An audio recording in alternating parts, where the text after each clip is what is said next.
yeah. Lurrus this, Lurrus that. What about elemental otters? What about Lutri? What's Lutri been up to? Apparently, top 8ing vintage challenges.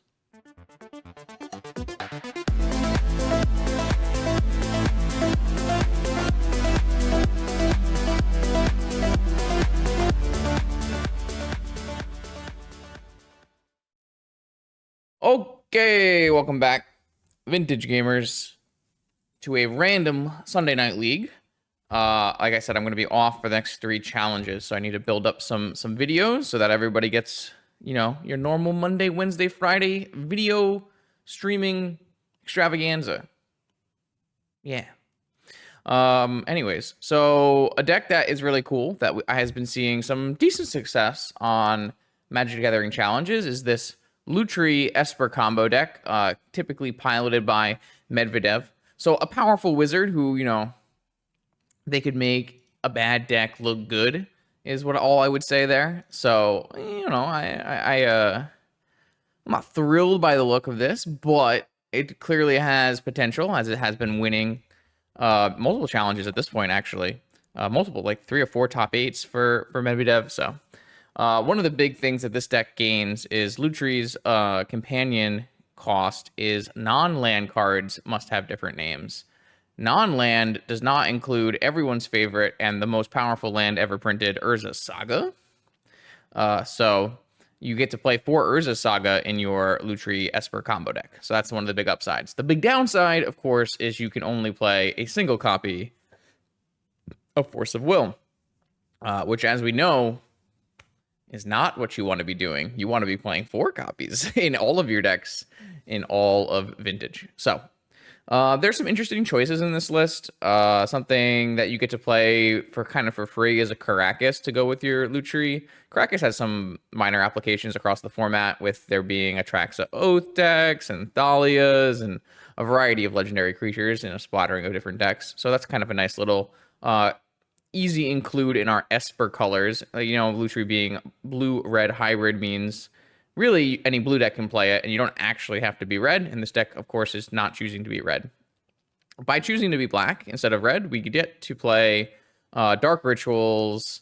Well, I guess, to be fair, most of the time when you do see Lutri, it's Grixis.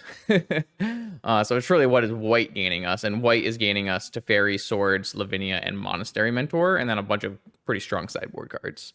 There's some interesting choices like Dark Ritual. I don't always see Dark Ritual in this style of Lutri combo deck.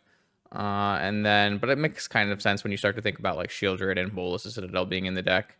This deck is opting not to play Yogg-Will and is instead playing both Delve spells, which I find to be a little suspect. So we'll see how that plays out today. And then just a smattering of one of powerful cards in the sideboard. I actually kind of like the look of the sideboard. The sideboard looks like it has some sweet, really, you know, pointed heavy hitters, which is what I kind of like for these Lutri decks. So we'll jam it through a league and see how it goes, and see if Urza's Saga and Lutri the Spell Chaser live up to their reputations, maybe? I don't know. If you'd like to see your deck played on this channel, check out the Patreon link in the description below, where you can find all the information you need to submit a donation deck list. Let's battle. Okay, round 1, we got OK, MV across the table. Notable, how do you say this? 4-color Deathrite Shaman pilot. So we'll have to see if that is what they want to play today. This hand is very functional, so can't ask for a lot more than that. But opponent does like to play Planeswalkers, so Negation Teferi should be quite good, though they probably have, you know, maybe some amount of Bolts and Pyroblast that could hit my Teferi. I'm looking here at like Crack 4 Tundra Time Walk into Teferi. We can't protect it with the negation anyways, so. What happened? Oh, is that notable RCQ finalist Doomwake? Thanks for the raid, buddy. Hope you had a good stream.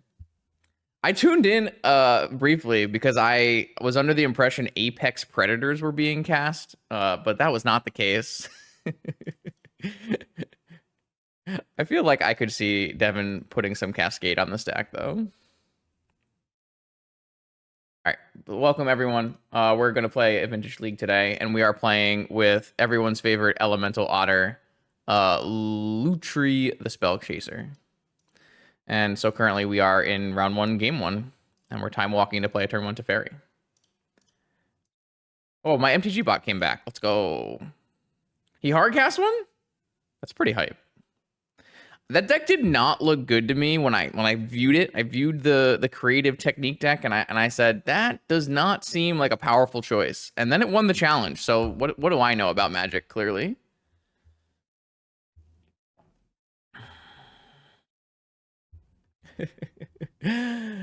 is it good? Did it play well? Like talk to me. Uh-oh. Force of negation, pitching mental misstep. Well, I have no recourse for that action.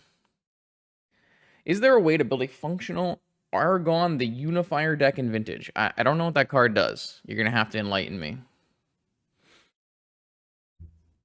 There's a lot of ways to build functional any cards in Vintage, as long as you don't focus too heavily on the bad cards, and you focus on the good cards instead. Urza Saga, that is not a very OKMV card, if I had to say. Playable meme deck. I mean, it was it was Beekeeper who won the challenge, and Beekeeper is a notably powerful wizard, so. All right, well, if this Karn can resolve, we have a really, really strong position, considering this Urza Saga will not be able to be activated because they won't have 2 lands. They could only have like Moxen mana, and then it'll fade away and not even be able to be activated. So really, all we want to do is hit mana here. That's a Force of Will. That is notably not mana. Should we put Lutri into our hand or hold up Hardcast Negation? I think I am more interested in putting the Lutri. Oh, I guess I can't Hardcast Negate. Wait, why can't? Oh, I just tapped this for white. Yeah, I'm going to put the Lutri in my hand. I think this might be the one time we end up not having mana. Anytime we do have mana, we're going to cast Karn anyways, so. Aragon the Unifier. Red, green, white, blue. 5/5 legend, cast a white spell, get a token, cast a blue spell, scry, cast a red spell, deal 3 to an opponent, and cast a green spell and get +4/+4. It's like pretty hard to imagine that card being very playable when Omnath doesn't even say any Vintage play, right? Is this Demonic Tutor?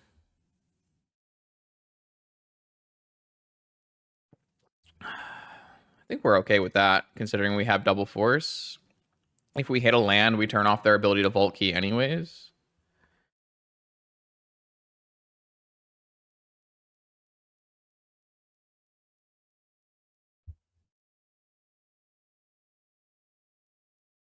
All right. I think this game is super, super one if all we do is hit a land. We hit Time Vault. All right, so instead of doing anything with our mana, what I'm going to do is hold up Hardcast Negation plus Force of Will pitching Lutri. I guess technically we could hold up Force of Will with Lutri backup. I don't know if that's better or worse. My opponent is obviously incentivized to jam because I have only 1 Force of Will and 1 Negation in my deck. But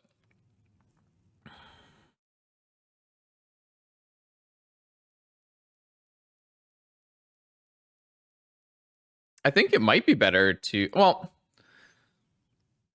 the problem is they know about the Lutri, right? So they can clearly play around it. They just are going to do nothing? What does that mean? If my opponent DTs, finds mana, and does nothing, what does that mean? I have no idea what that means. What that means is I should draw I should draw a mana source so I can play my Karn. God bless. All right. This is like pretty game winning. So my opponent does technically have hard cast Force of Will up by going blue, blue, colorless, colorless, untap their Soul Ring, add 2 colorless, add additional colorless. I mean, it's just so good if this resolves, but if my opponent ends up with a Flusterstorm anyways, my forces are garbage, so I might as well just force here. I'm just gonna pitch this Lutri and see what happens. Does it really count as a bonus stream if I didn't stream yesterday? I'll count it as a bonus stream. I'm down. Okay, so they have something here. Oh, it's a Hull Breacher. Okay, so they have a Hull Breacher. So we definitely don't want to minus our Karn. I almost don't even want to... I should probably still kill the Sapphire. Actually, let me just go to the next phase and see if they have a Hull Breacher. So maybe they DT'd for Hull Breacher, considering they pitched a Time Twister to their force. So if this Hull Breacher hits my Karn and then I swords it, I just don't want to minus my Karn right now. The only question is, like, if I kill Sapphire, it does fuel like a Delve spell or a Yawgwill or something, but that's probably okay.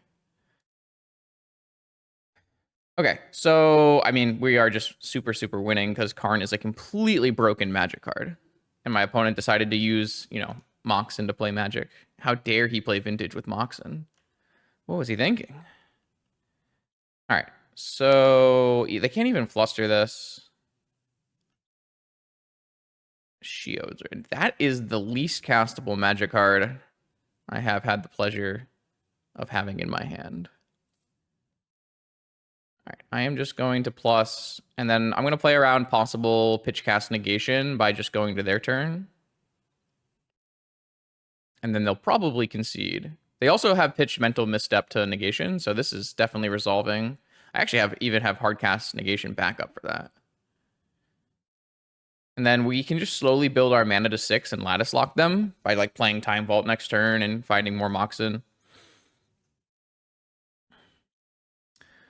Okay, so we are playing against some kind of wheels, Hull Breacher wheels deck. It's possible we want Stony Silence. It's possible we want Dismember. I don't know. Like, I don't think this is a matchup where I really care. Like, I think the Stony Silence is more for Jewel, I would assume. Because we are obviously a deck that doesn't really want to have a Stony Silence in play. We would have to obviously take out Volt Key probably for the 2 Null Rods, which is not a huge deal. Yeah, I'm not 100% sure Meddling Mage makes sense. I'm not really... so it's not my deck list, so I'm not 100% sure what deck you want to play Meddling Mage against. Maybe, like, Coveted Jewel? Not really sure. Not really sure. I do think we want Dismember because my opponent is probably on, like, 4 Hull Breachers, 4 Orcish Bowmaster. That sounds like something my opponent would do here. And then we probably want a Needle for the Saga Mirror.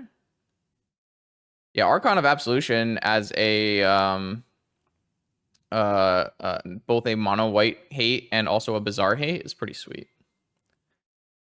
Doomsday? Yeah, Doomsday sounds like that makes sense. So I want to bring in 2 and I want to take out 2. This doesn't really feel like a Chrome Mox matchup to me. I don't know. I'm not really thrilled with the idea of playing Chrome Mox in this deck at all. So you might see me board that one out a couple times. I might board out Mystical as well. This looks fine, though. Let's try this. But yeah, Karn is so messed up. I agree. Karn got restricted in Vintage pretty fast, but probably still not fast enough.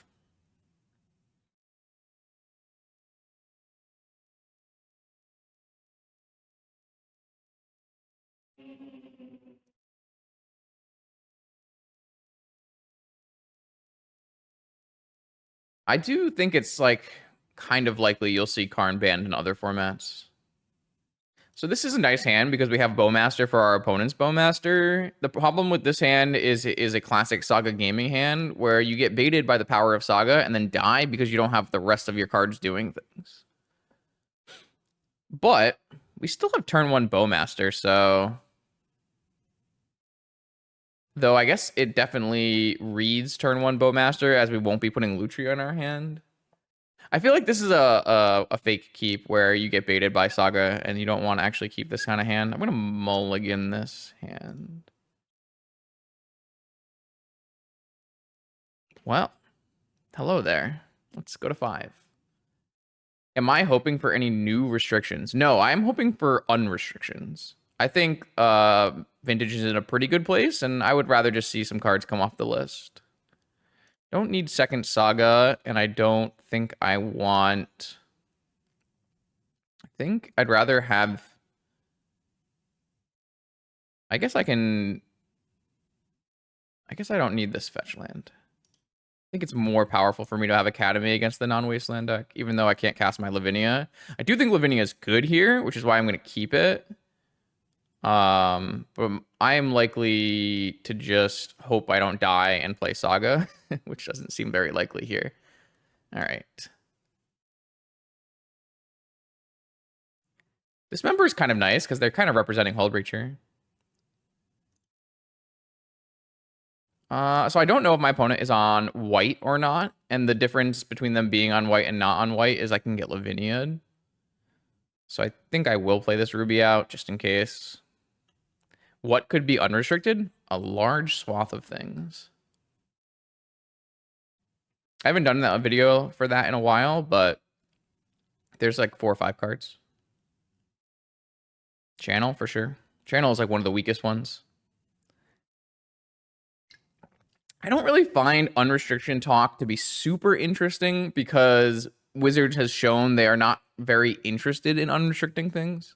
It feels like there has to be some kind of vocal push from someone inside the company to get a card unrestricted. Like, it doesn't seem like unrestriction is a normal part of their ban conversation, you know? It's Monday. Monday is the next BNR update. I mean, personally, I think you should, every time you have a ban and restriction update, you should be thinking about unrestricting cards that no longer belong on the list. But that's not really how Wizards views the ban and restriction list. So, all right, so we are well into Saga gaming territory in this game. But that seems like it's an okay place to be. Opponent didn't even have a Hull Breacher.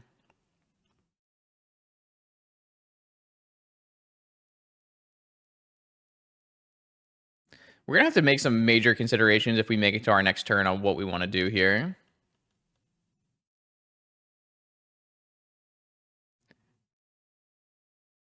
Well, the problem is, like, they don't view unrestrictions as a PR plus. It's like been mostly a PR minus.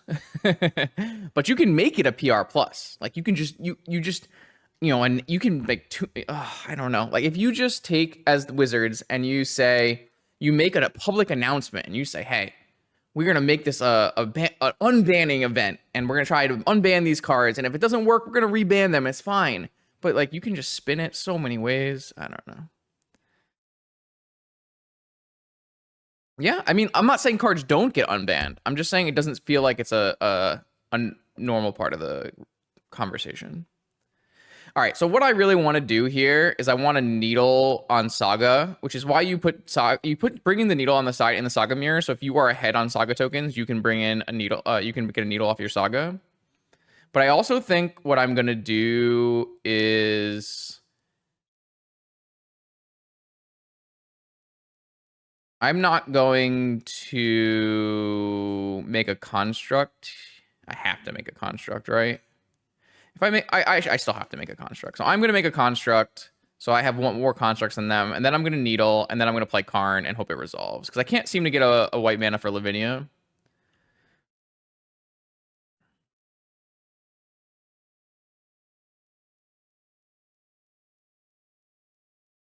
I don't think unrestrictions are actually risky if you just say, if it's too good, we'll reban it.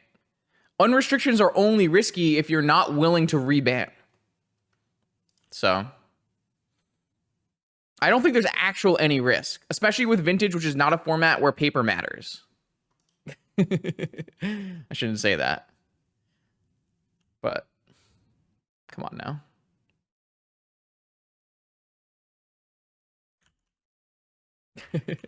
Like, it's not like Modern where you're going to invalidate a large swath of players' decks and it's going to cost them tons of money. Vintage players don't give a shit if a card gets unrestricted and it costs them money to buy new cards. Like, that's not a problem.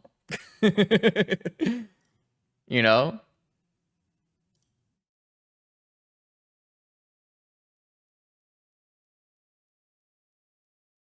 Like, there is very much a monetary and paper card consideration in unrestrictions revolving in around formats like Modern, Pioneer, Standard. I don't truly believe that that's the case for Legacy and Vintage. You know, that's how I view it anyways. But like I said, it's just my opinion, so.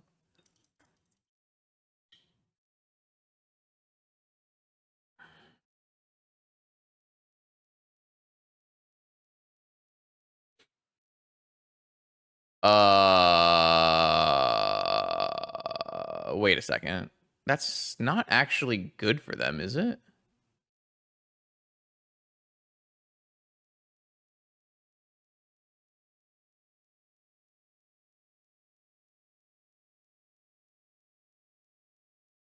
Well, I guess they can. No, I just replay my needle and it's just fine. It's a good thing I had a Moxen. I guess they could have a counter spell there. Yeah, then it'd be pretty good.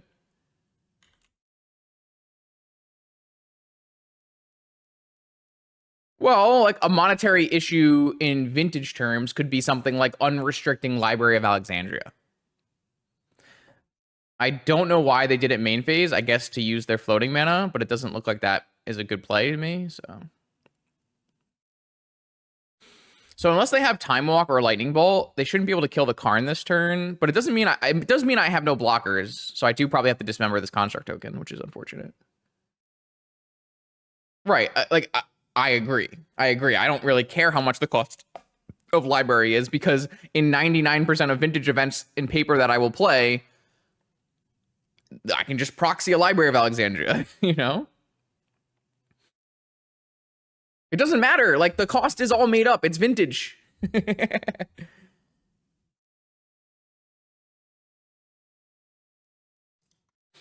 It's all fake. Uh-oh. They got their own needle. This is a weird game. Saga mirrors are very odd. I wonder if I should be boarding in my Hercules too. Wow, this got up to 5 damage. Okay. You have Time Walk? Oh no, you have Merchant Scroll. This is probably just Force of Will then. Ancestral. Okay. Dark Ritual. All right, so if I get a white source, I can play Lavinia, and then I have one blue, one white. Mox is 3. I can like buy Lutri, but probably not play it. Well, the bad news here is they're going to resolve an Ancestral Recall. The good news is my Karn should live, so it shouldn't matter. Am I supposed to get this Opal over a Pearl? Probably.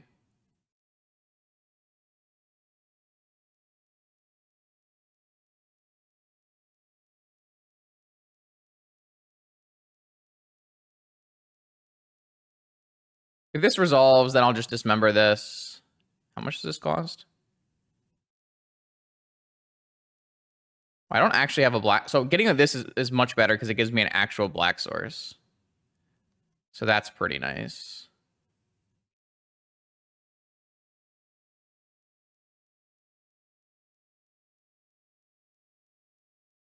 Whatever.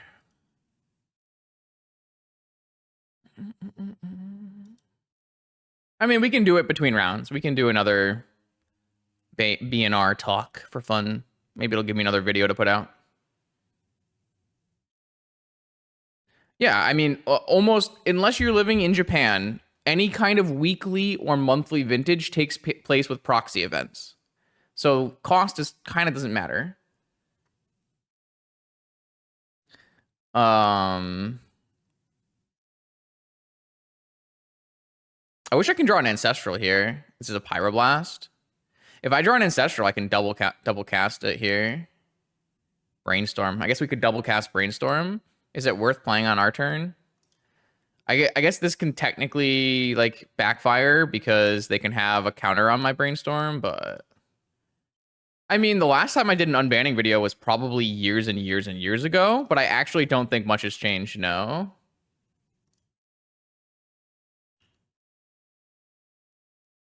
Bowmaster is scary. My opponent is tapped out. I'm more concerned about my Brainstorm getting countered so my Lutri does nothing. Though, like, double Brainstorm, how good is double Brainstorm actually? Are we ever going to need a Dark Ritual? I guess theoretically we could need a Dark Ritual. If we draw, like, a Bolas's Citadel. Caracas. So we can Caracas back our Lutri. I think that's worse than just fetching away the 2 lands. Oh, just because they shoot Karn. Yeah, sure. Not much I can really do about that. You can't restrict, like, so there's cards you can't restrict. So Bazaar is one of them. I actually think having the ritual is better than having a random land or Caracas. Which may be wrong, but that was my analysis of the situation here. I guess I can get Mindbreak Trap by doing this. Oh, they have Force of Will. Okay, sure. I just don't think that, like, having multiple Lutri activations is really what I care about in life. My last time I did an unrestricted tier list was October of 2021. Yeah, I don't think much has changed since then, but we can still go through it. You mind grabbing that link for me? The tier list maker link? There's no new cards that are on the ban list, right? So I can just use the same tier list maker with the 2 lodestone golems in it. Oh my god. I'm gonna cast this probe and they're gonna play a Hull Breacher, aren't they? Alright, whatever. Oh, no. They have an ancestor. Wait, what? No, they have a Pyroblast and a Sapphire. I see. Okay.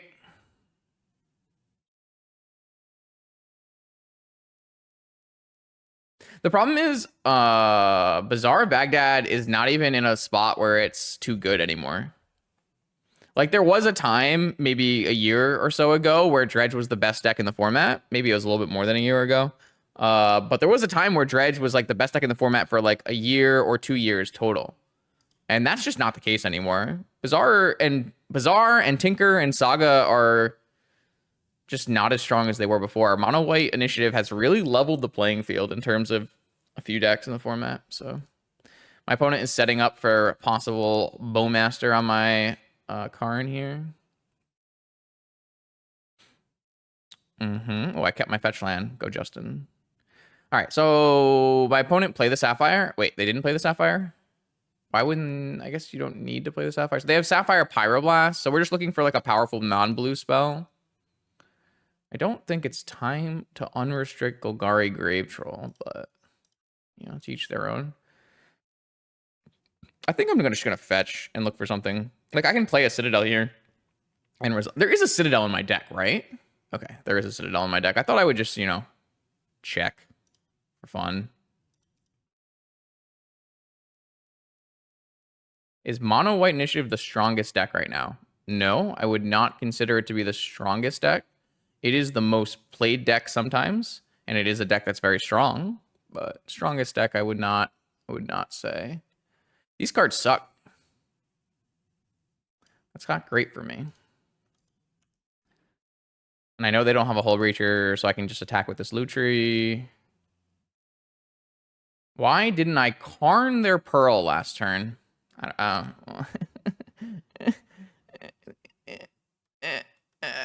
one. It's that one. The strongest deck in the format, I believe to be Doomsday.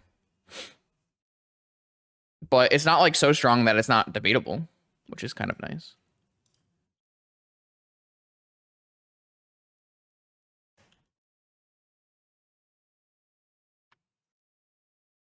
All right, come on, top. Help a brother out. All right, fetch land.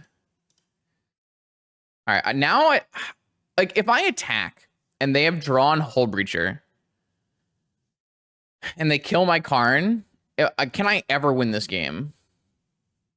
No, right? It's just straight up lost. Because they're just going to have top key. But I only need 4 attacks to win. They could just never draw a blocker and we can win with... Wait, they have a Lutri, right? Or they have Pyroblast, right? Or they use Pyroblast. Oh, they used Pyroblast. What did they use Pyroblast on? Am I crazy? Is that a different Pyroblast? I don't remember, man. Whatever. I'm attacking then. That was an old Pyroblast? Whatever. Not attacking is for losers. Losers don't attack. Always attack. Attack all. Oh, they blasted Lavinia, but it was a different blast. All right, so this gives me a fetch land, so I get to look for a powerful card. Don't find a powerful card. Play my fetch land, crack my fetch land, look for a powerful card. Almost out of lands. Powerful card? Oh. Oh my. I see. Well then. All right, so first I'm going to attack. So I guess I didn't need to hold this Dark Ritual because I did end up getting 3 black mana, but...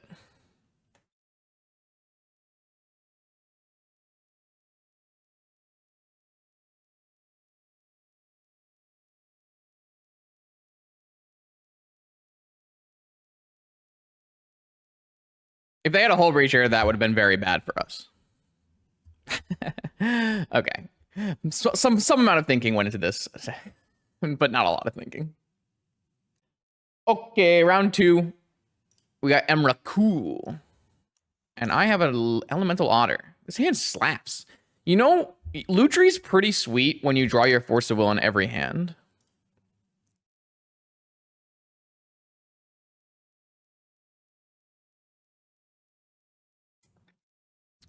Yeah, I think you probably... We'll talk more about it after. What the hell is happening? Were you getting Doomsdayed?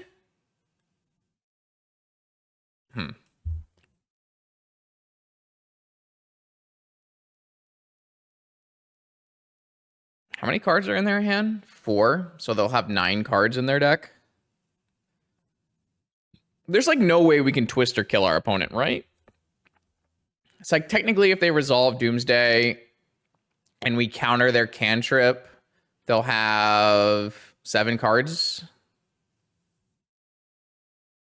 We would have to draw a Moxen for PO to be good. I guess maybe we just force and...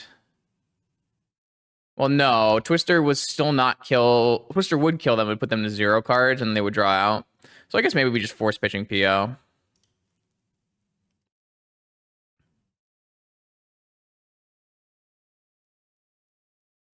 Okay, so if my opponent doesn't break into their pile right now, and they don't have a second Force of Will, we make them draw 7, and they die on their upkeep. Exciting! When Doomsday dies in very awkward and weird ways, I very much enjoy it. Though I guess I just enjoy when Doomsday dies and I'm not playing Doomsday, so kind of hard to say. I think Doomsday dying, everyone enjoys.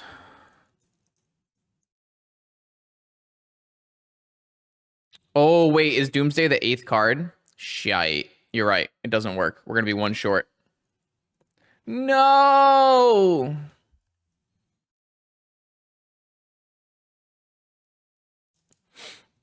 I mean, I think I still make the play. Like, I still force my opponent's Doomsday. Maybe I'm better off pitching Time Twister than PO. If I, like, draw Moxen, I can maybe win, but...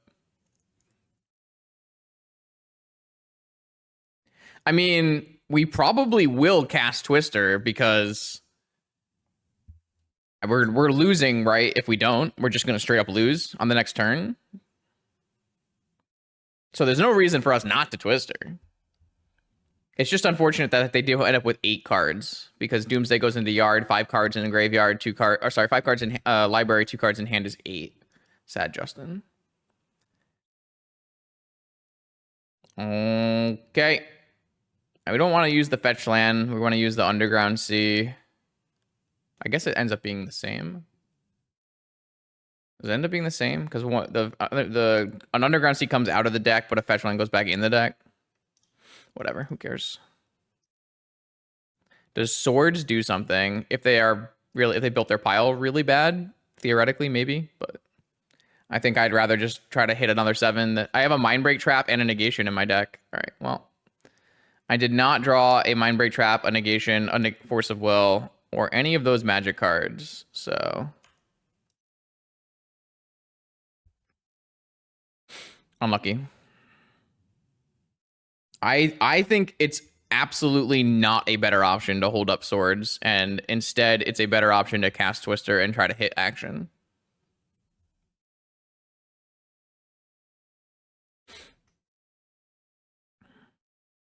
I mean, technically that's not always true. I could have looked at their 50 cards that they revealed and figured out their exact pile. And if I thought their exact pile might lose to swords, then I could maybe play swords. But I didn't do that, so I'm on stream. It's a vintage league. All right, so I have a meddling mage here. That's got to be for this matchup. I have an archive trap. That's got to be for this matchup. I have a surgical extraction, which is probably not great, but we'll see. And then that should be it, I assume. And then Krakus maybe is actually fine if they bring in like Shieldred. Swords is garbage. We don't need swords. Opposition agent's kind of cracked. That's sweet. This deck has some good cards for the matchup. I feel like I want to get rid of this Treasure Cruise. And I don't know. Some other magic card that's not good. This actually does feel like a Chrome Mox matchup. Monastery Mentor seems like pretty garbage here. Shieldred is much, much better than Monastery Mentor. Shieldred is very fast. Shieldred is like one of the stronger cards you can deploy against Doomsday. I mean, clearly the creator of the deck feels that Doomsday is not a good matchup, or else they wouldn't have included an archive trap in the sideboard.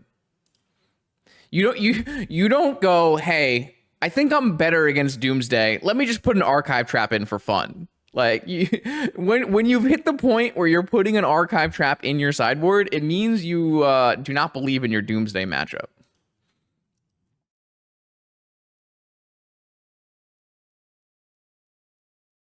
One problem is our deck just contains so little counter spells, so it might just not be winnable.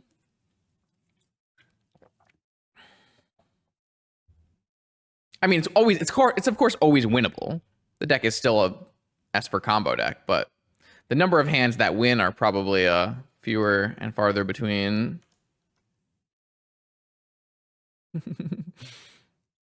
Every time I've ever believed in my Doomsday matchup, I've been brutally murdered by Doomsday, so I don't do that anymore.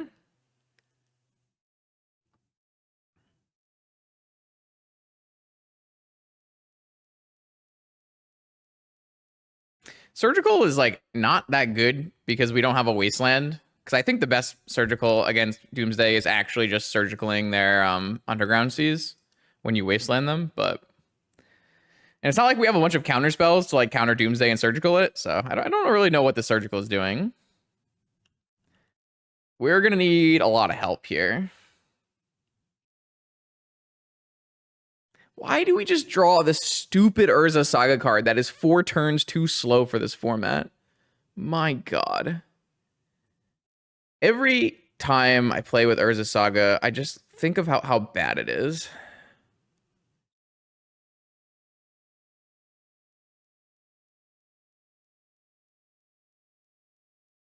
Like, we just have to play Fetch Land Go and Brainstorm. Like,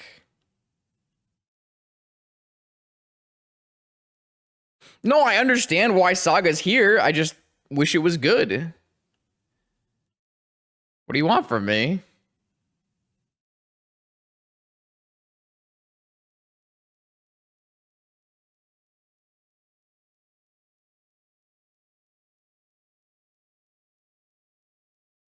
Did I not play? Oh, no, I'm playing Tinker Doomsday. I think Tinker Doomsday slaps.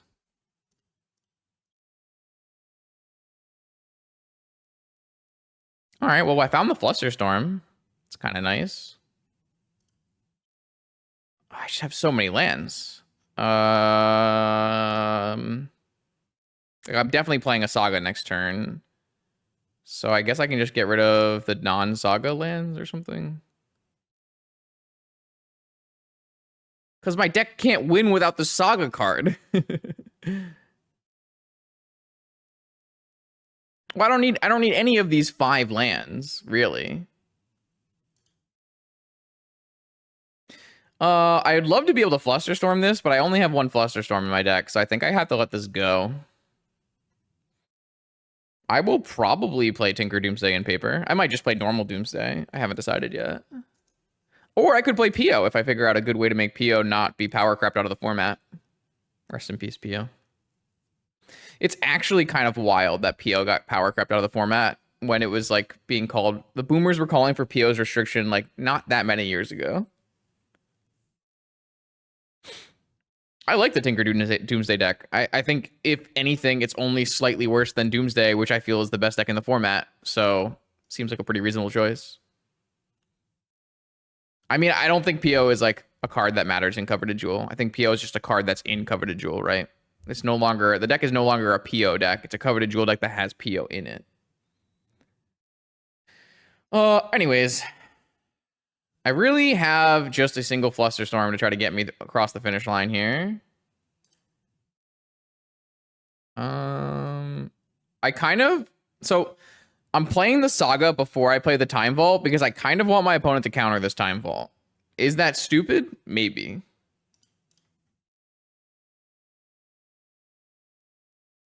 Like, I really want my opponent to force this. I don't expect to ever win with Vault Key here. I kind of expect to win with Constructs. Damn.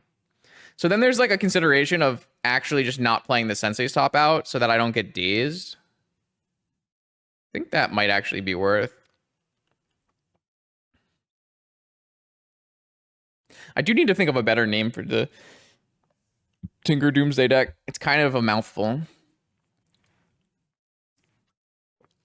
But you know how much I hate cool names, so. Is this a mystical tutor? Like, what am I supposed to do? Let this resolve?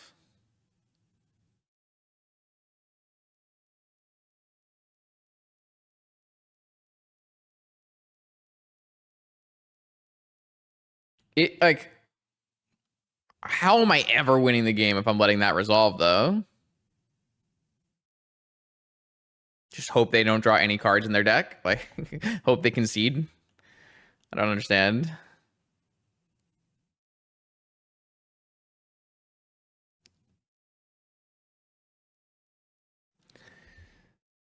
Like, if they cast... Okay. They didn't fetch first. That's kind of interesting.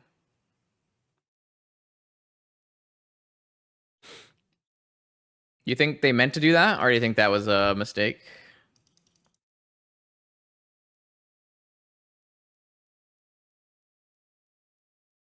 They're gonna make an ancestral pile where surgical like has a small chance of winning.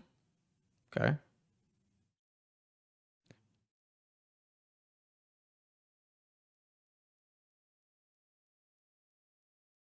I'm not surgicaling ancestral. No. Why the f would I do that? That sounds like a terrible play. They can just not use ancestral. They can just do a gush pile. I agree. I don't think that Lutri is very good. I think Lutri is at its best when it's attacking as a 3-2 and you don't have any other threats, which is not a great place to be. If you surgical ancestral there, it's just like you're just throwing the game away for no reason. What I want to do is surgical this Doomsday in response to my opponent's cantrip so they can't draw into the ancestral. They don't even have a cantrip. Okay. Can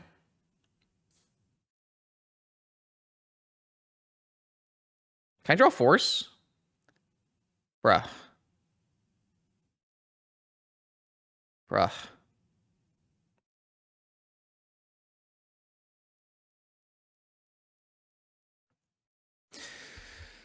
So theoretically, I'm already taking infinite turns, right? So there's no reason to make a construct token. So I should really just spin with this Saga and give myself the ability to use my Academy to play Hardcast Force. So I'm going to do that. I guess I don't technically have to spin with my Saga, but maybe what if I want black or white mana? I could draw like Meddling Mage and name Ancestral Recall. Yeah, we're going to spin with this Saga. Those cards don't help me in any capacity. Awesome. I guess I technically could surgically extract myself to shuffle my library and get a new spin. I think that's worse, because my opponent's clearly putting Ancestral on the top of their library, right? So I can just shuffle and hope this works. F3, F3, F3, F3, F3, F3, F3, F3, F3. Get Lutri for double surgical. What does double surgical do?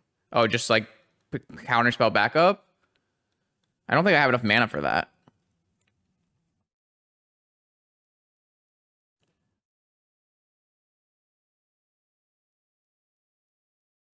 So yeah, so what my plan here is, for those who don't understand, I'm going to surgical their Doomsday and hope they don't draw their Ancestral Recall, because I'm shuffling their library, and then I will win with infinite turns. So if my opponent draws Black Lotus, Flusterstorm, Oracle, or probe into Black Lotus, Flusterstorm, Oracle, well, if they probe 4/3, yeah, that's still fine. So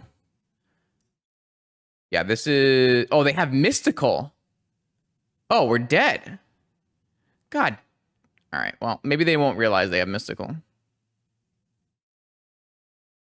Cool, they realize we have Mystical. So I had no way of winning.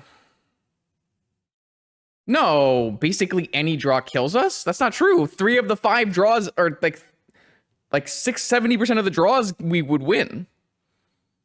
But our opponent had Mystical in hand, so the surgical plan never was going to work. Basically any draw kills us. How'd you look at that and say basically any draw kills us?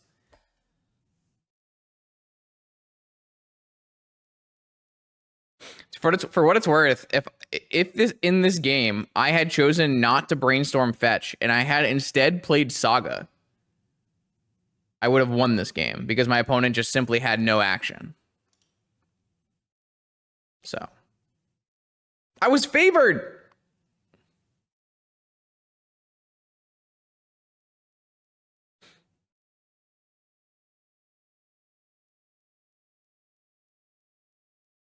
It's okay. We're past it. Okay, here we go. Round 3. I have an Elemental Otter. We're up against the winner of the last challenge. Maybe. What the hell is this hand? I elect to keep my hand.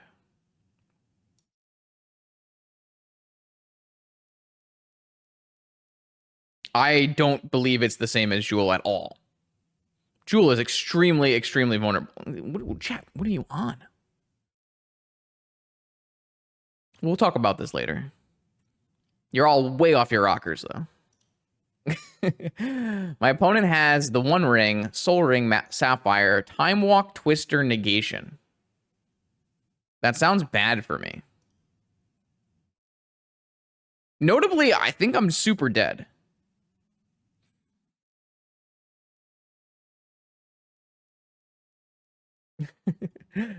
Oh, not the top guy.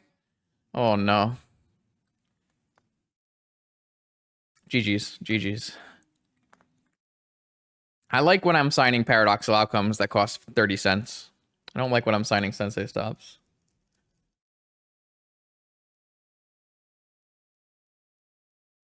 Not many people play Flusterstorm right now. I don't think you can ask for just Flusterstorm it.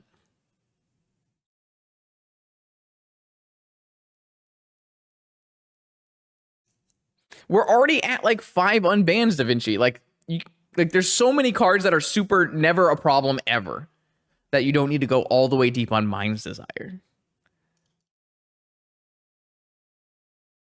Am I going to the next 4 seasons? No, unfortunately, I will not be at the September 4 seasons because I am simply a human being. I cannot afford to travel to Italy 4 times a year. If I win the lottery, I will be at every 4 seasons. But I'm trying to make... Oh my god, he's so good. Bro, how is he so good at Magic? We're doomed.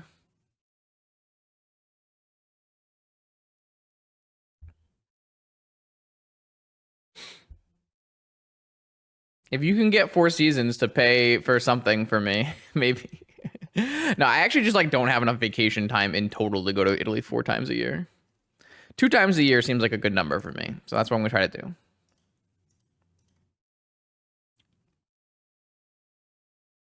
Wow, how was I supposed to know my opponent would be an extremely powerful magician who would counter exactly the right thing? How was I supposed to know this?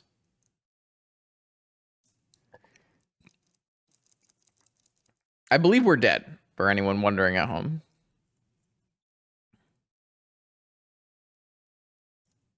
I mean, I'm always keeping my hand, right? You're never mulliganing it.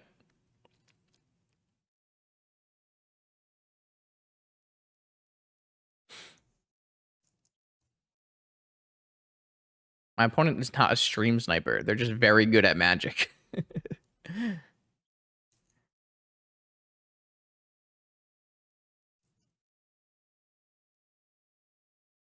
We are extremely dead.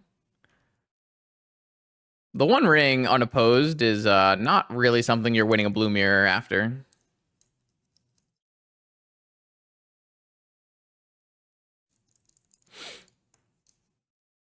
They have Manamo and blue mana? Broken. That's the value right there. It does feel really, really good when you Manamo the One Ring, I must say. All right, if we draw blue mana, I'll play... All right. I was going to say if we draw blue mana, I would play the game, but I've decided we're not playing the game. We've been bested in the arena of ideas. We must try again. All right, so this seems like the matchup where I'm going to bring in Null Rod, Meddling Mage, and Stony Silence. And then I'm going to take out Time Vault, Key, and Chrome Mox. God, that seems so smart.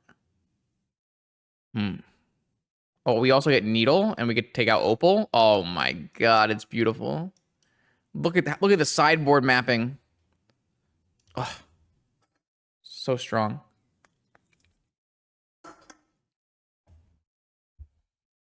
You thought that wasn't a keepable hand? What in what world do you not keep R7 there? If you're not keeping R7, you deserve never to play blue decks. Ever. You deserve to be banned from blue decks if you didn't keep the 7. This is why Zajad is a bizarre gamer. Any hand that isn't oh, do I have bizarre or not is too much.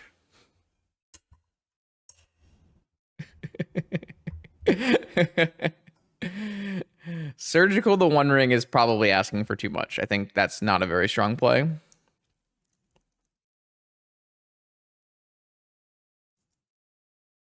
Like, yeah, our opponent countered our Black Lotus and we lost the game. That's fine. I'm okay. We'll go play another game of Magic. Yeah, I am not moving to Europe. I don't know. I have a nice job. I'm pretty happy.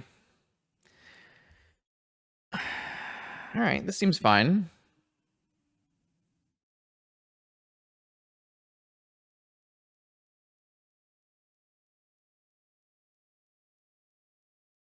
You don't just get to put back Black Lotus Ancestral or Black Lotus Narset. You just keep it, and if it works, it works. If it doesn't work, then okay, it's fine.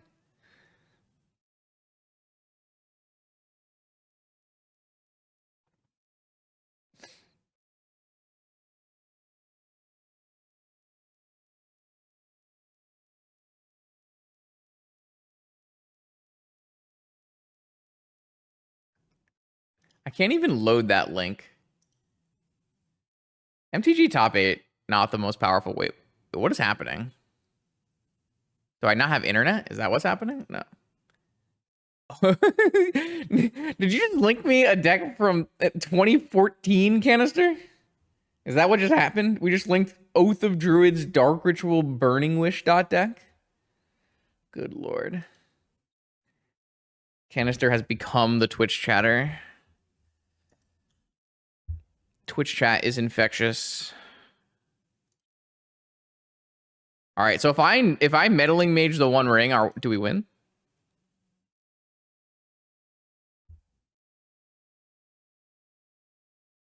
The One Ring. Send. Go ahead.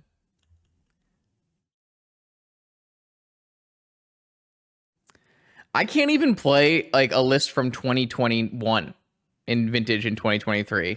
The speed and power of the format is just crazy high.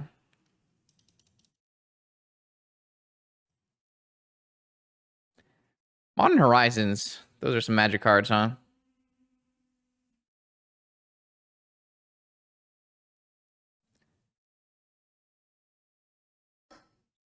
Yeah, I don't know what Canister's doing. It's free money. You just play the Modern tournament instead of Vintage. Or the Legacy tournament instead of Vintage. Raphael, don't let Raphael hear that. If Raphael hears I said that, he will not be happy. Big Modern and Legacy events. And then there's like the bunch of boomers playing Vintage in the corner. The trios is really fun, though. I enjoy playing trios.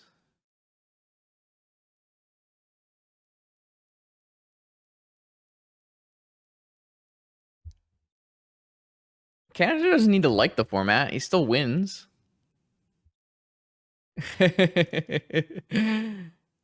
Well, yeah. I mean, if you really want to go to Italy for the gathering, but if you went for the magic, yeah, I don't think I care about this magic card.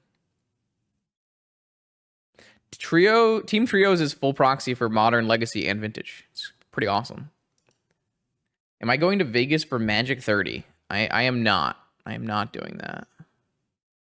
Wow, we've got the blue-white trio.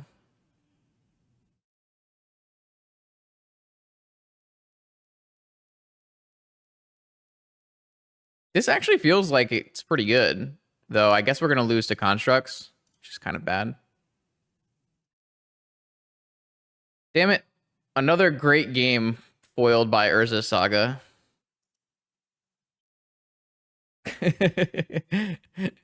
Yeah, I kind of agree. It does look like we are. Maybe I should have mental misstep the Manifold Key so the Urza Saga tokens were smaller. Am I stupid?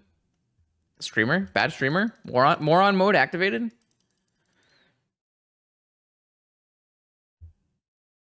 Saga is bad. Were you not here last game? What do you... Come on, guys. Pull together. Oh my god, the Tolarian Academy.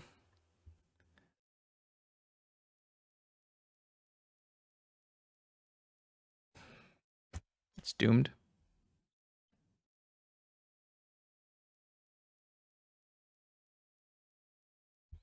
How do my opponents always have Saga and Time Walk? I swear to God, every time. How does this happen?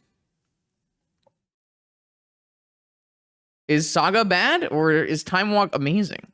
No one will know.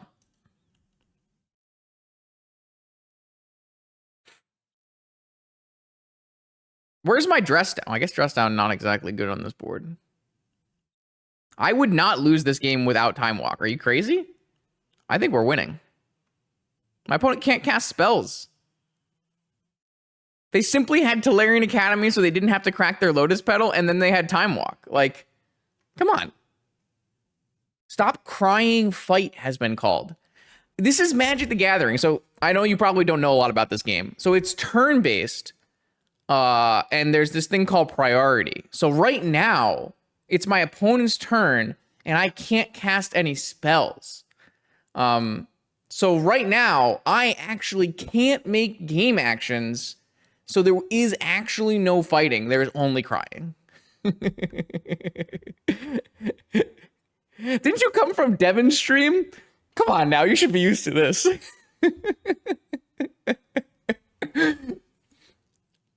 I think I need a beer. Hold on. This is what happens when Twitch chat gets a little large.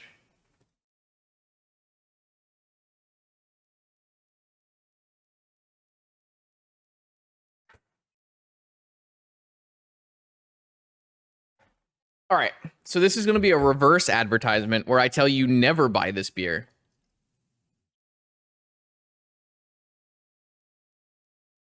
This beer is terrible. Can I get sued for that? If I can, it was a lie. I'm actually a big fan. Great beer. So the reason I have this beer is because there is a extremely good watermelon wheat beer. So there's a beer called Hell or High Watermelon by 21st Amendment, which is my absolute favorite summer beer. It is extremely, extremely good. However, the store did not have any Hell or High Watermelon. So I bought this. Because actually the company that makes this beer, Lord Hobo, is very good. I like most of the things they put out. So I thought maybe it would be good, and it's not. If you do want a Lord Hobo beer, I recommend the Boom Sauce. The Boom Sauce is quite good. But yeah, chat's making me drink, so.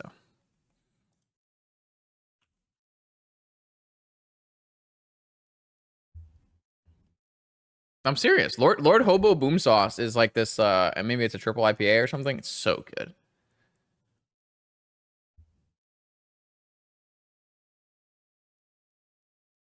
All right, I do believe we are dead in this game. What is happening? Unfortunately, my meddling mage did not get us the win. Sad day. No, I'm very serious when I say Hell or High Watermelon. Their wheat beer, that wheat beer is very, very good. It's very, very good. All right, so what does this get me here? So if I make a construct token, it's a 3/3. And they have unblockable construct tokens because I didn't force... not mental misstepping this key apparently was a terrible play. Like, looking back now, not mental misstepping this key is very, very bad for me. No, see, only I'm a dress down believer. I guess I should have boarded in Hurkyl's Recall. I didn't really feel like I needed to board it in Hurkyl's Recall, but... I think I'm the only dress down believer. Like, how good would dress down be right now? Incredible. But if I had boarded in Hurkyl's Recall, I think we would be stabilizing. Unfortunately, I didn't. Do I have anything in my deck that can do anything? I guess we can just tutor and find out, right? Because there's no point in making a construct.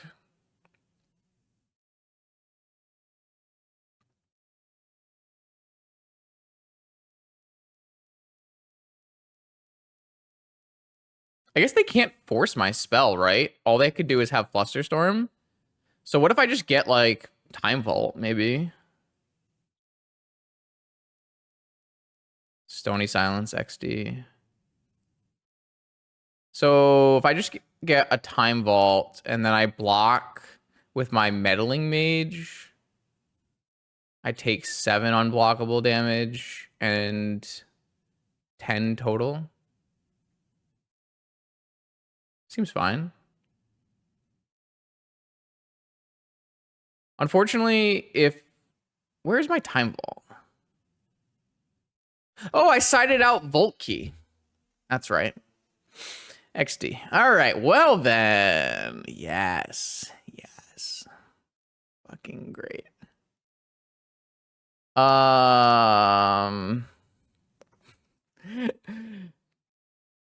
I still believe siding out Volkey is correct, but I am very sad about it right now in this particular moment in time.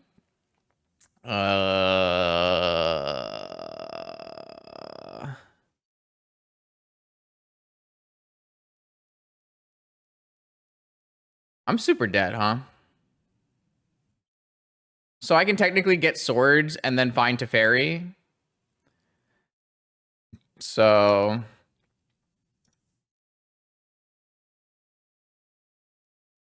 Saga is just always unplayable, not me. What are you talking about?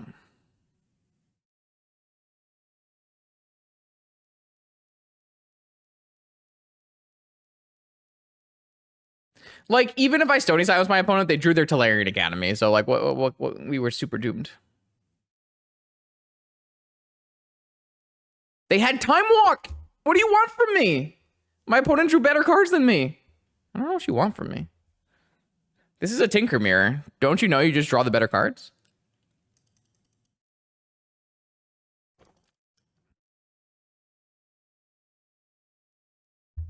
Also, if I had drew the Lavinia before the Meddling Mage, they couldn't have actually ever used an Ursa Saga in the entire game.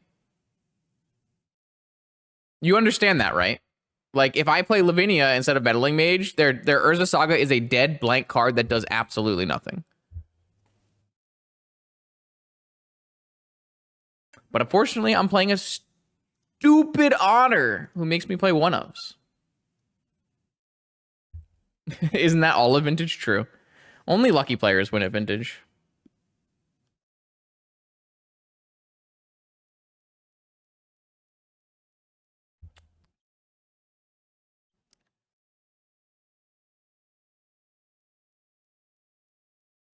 No, we're still doing some amount of. I mean, why are we doing B? I mean, I've been to every stream, so I understand. No matter what, everyone just talks about ban restriction all the time, huh? I hate ban restriction. What we should ban? We should ban the ban list. Free Time Twister. Free Lotus. Wait, I actually don't want to buy 4 Lotuses. Never mind.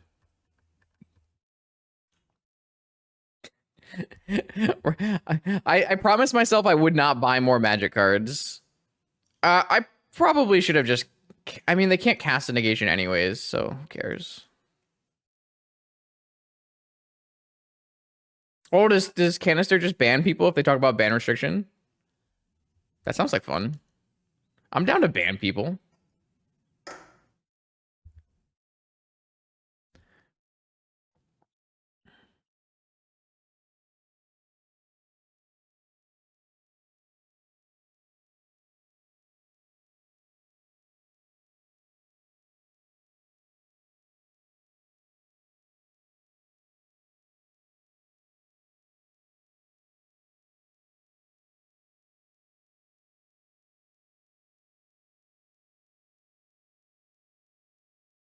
All right, well, that was not very fun.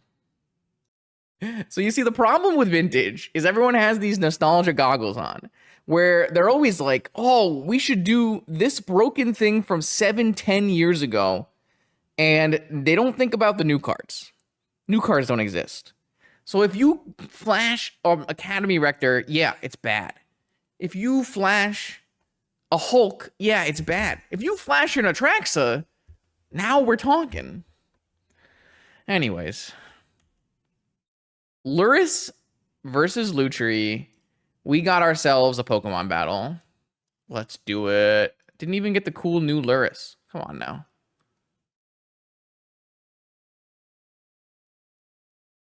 You're not thinking. By putting the Hulk in your deck, you are playing bad cards to try to make your deck good. If instead you play good cards to make your deck good, it's better. All right, chat. My opponent is a notorious blue control mage. I'm going to keep this Urza Saga, and it's going to win me the game. You ready? Not if you draw the bad cards. If you play Flash Hulk and you draw your Hulk, well, that's part of the combo, but if you play the Flash Hulk and you draw your Hulk and you don't draw Flash, you now have a Phyrexian whatever Hulk thing. That's not Phyrexian. What is this called? You have the stupid card in your hand. It doesn't do anything. Then you have to play a bunch of bad one-ofs in your deck. Wait, what is happening? My opponent is not on Jeskai Lurrus. Let's see.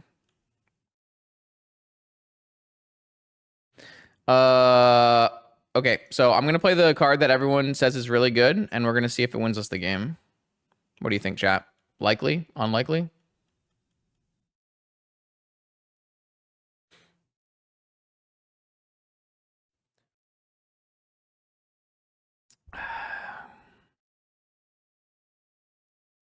Wait, I actually think this might win. Oh no, my Saga is useless. God damn, unlucky. That's just too bad, really. Who could have seen this coming?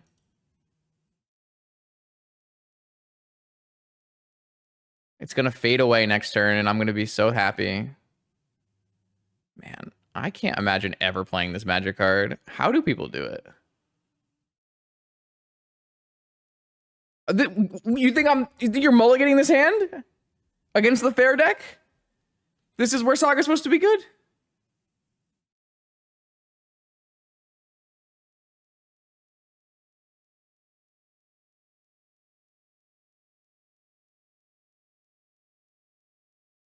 You think they're going to attack into Bowmaster? Probably not, right? I'm just going to act like I'm casting Saga and then go, wait, never mind. I should not have cracked my fetch. I should have just given them the opportunity to lose the game.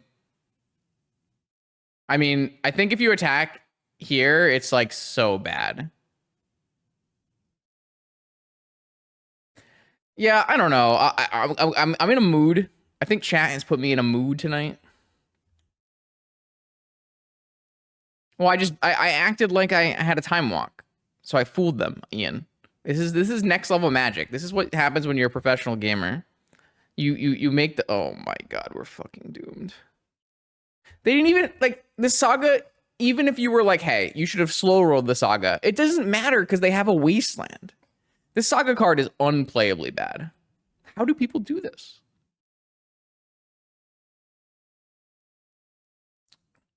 So do we like just play this Bowmaster, or what are we doing with our lives here? Shut the.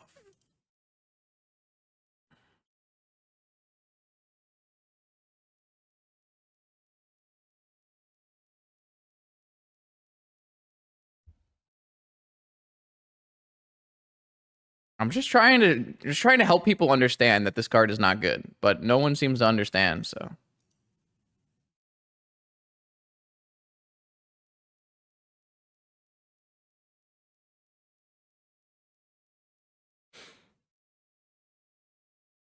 they're gonna Bowmaster my Bowmaster. You ready? Wait, what? Oh, they're putting Lurrus in their hand? Sure. It's okay. It's okay. You can go on believing Saga is good, and I'll just keep getting free wins against it. I'm okay with it. It's fine. I guess we could theoretically draw Swords to Plowshares, so we might as well get Volkey. I don't know.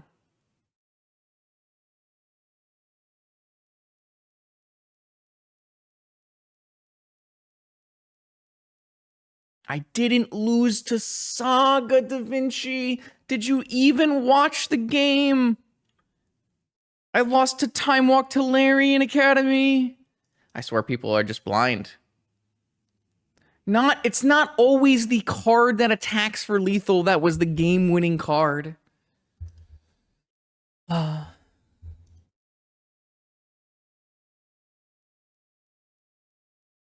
It's okay.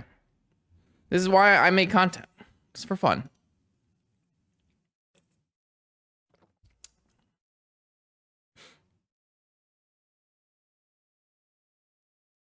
My blood pressure? Yeah, it's fine. It's fine. I'm healthy. I'm a healthy gamer right now. I'm drinking beer, talking to Twitch chat.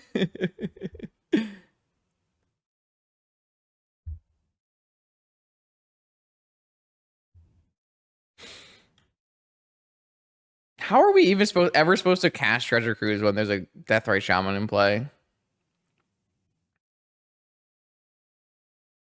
Are they just playing Lurrus for fun? Why? What's the point of playing Lurrus? Can't we do something better with our mana? No?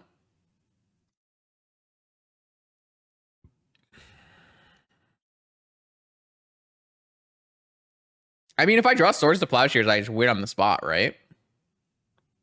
Unfortunately, I only have one Swords to Plow... Wait. Wait. Wait. Wait a second. Wait, can I play Treasure Cruise? No. They probably have 4 forces in hand. Yeah, probably. I can't imagine that my Swords resolves, but you know, a man can dream, right? And then chat can say that Urza's Saga won me the game because it tutored my Manifold Key, right? Right? Think about it. Think about it. If this happens, it's the best thing for all of us.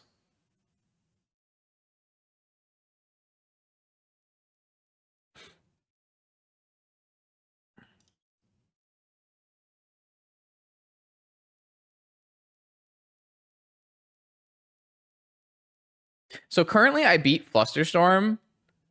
But that's like kind of about it, right? Is this my only removal spell in my deck? I guess I technically also have a Teferi. Okay, I'm going for it, chat.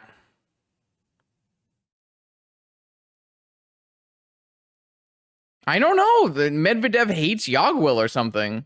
I don't really get it. Maybe because it's bad against Deathray Shaman, right? I just played the challenge winning list. How am I supposed to know that the list was not finely tuned?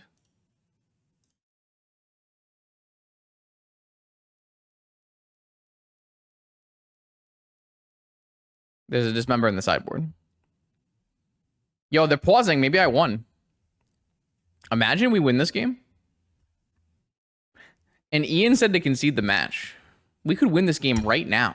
Our opponent simply has to not have a counterspell. Or a Force of Vigor. True. Force of Vigor is less bad for us, though, right? Because we can cruise. Oh, baby. 4-color Deathrite Shaman Lurrus. That's exciting. That's exciting. Okay, all right. Oh! Chat, what just happened? They must have a Force of Vigor, right? So can I just cast Cruise first then? Wait, what can I do about Force of Vigor? Nothing? I think we should just Cruise. I don't have to untap this until I want to, right? So...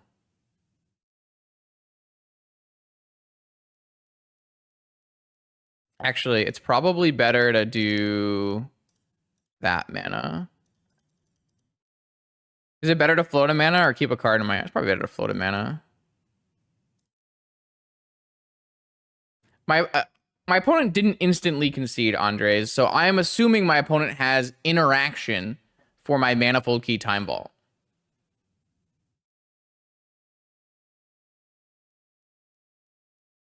Wait, what's happening? So they have Hardcast Force of Will and they have Vigor Green card? That must be what's happening, right? Oh.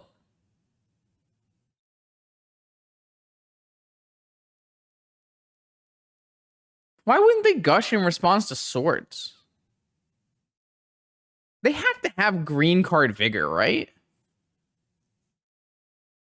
The only reason they wouldn't gush in response to swords is because they have green card Vigor. So I think I would rather try to resolve my cruise first still. Oh, they're dead. Maybe that's why they didn't gush in response to swords. I have a bow mat. Oh.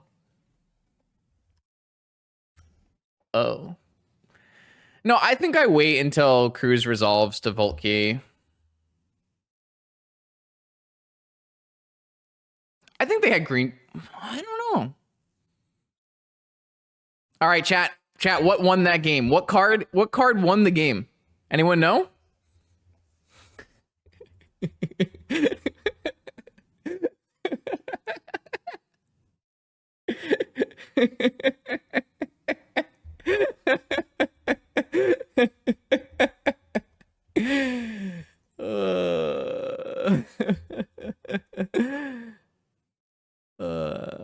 I mean, I think my opponent just didn't realize that gushing into the thing would get their Lurrus killed, so they conceded, is what I would assume happened. Or maybe the gush drew them. Maybe they were trying to draw a green card Vigor off the gush, and they didn't actually have Vigor green card.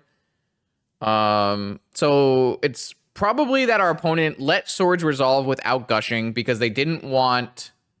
I guess if they gush in response to swords, that means we can actually just kill the Collector Roof anyways, right? So they probably just had nothing, and then after they realized I'm going to go Vault Key, they just tried to cash in their gush, and they didn't draw Vigor Green card, so... I think I had a really bad read on what they had in their hand. Maybe I'll ask them. Please let me know what was in your hand before gush at end of round. For chat. I asked. Okay, so we're playing against 4-color Bant Lurrus. Do we have any cards that are good? Dismember is good. Sphinx is probably not good. Needle is probably okay for Wasteland. Karn looks abysmal here. Chrome Mox looks terrible here. Chrome Mox just looks really bad in this deck. I think Chrome Mox and Opal are probably not cards that this deck should have. I think I'm going to give myself the option to tutor for Sphinx. I really, really dislike the idea of playing Chrome Mox and Opal in this deck. But I mean, you're a Lutri deck, so you're kind of stretched thin.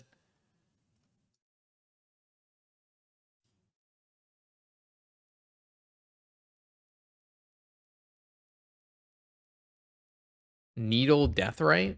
Their mana is kind of bad.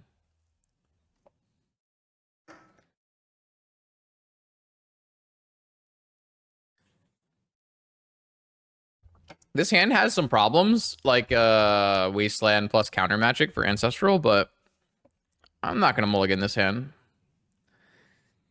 Should Tinker? I don't think most decks should be playing Chrome Mox. You need to have a pretty convincing reason to play Chrome Mox. I had a basic island. I no longer have a basic island.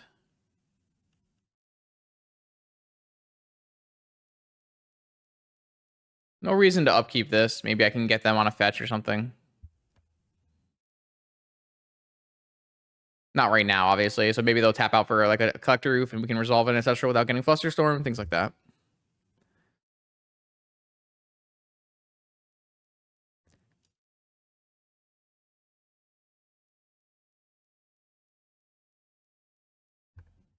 Sweet.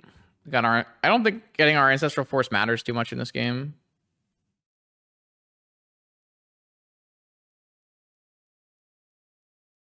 I think I'm interested in Brainstorm into Dismember.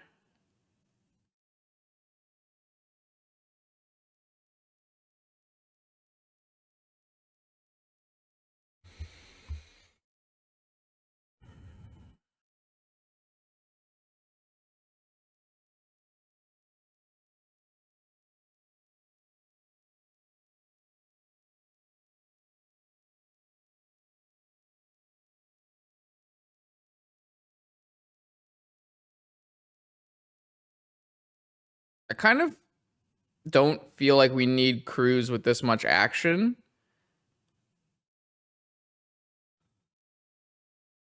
I also don't want to fetch now because I really don't want to get Wastelanded. So it's probably going to be an end of turn Dismember. The problem is if the Dismember doesn't resolve, we won't have 3 mana, right? Until like a next turn. I'm going to get rid of Cruise. And I kind of think I'm just going to get rid of Time Twister. I think going for like Preacher Twister just feels really greedy. I'm gonna go like this. So I need to not expose myself to Wasteland, but I also I'm opening myself up to Flusterstorm, obviously. But I think it's okay.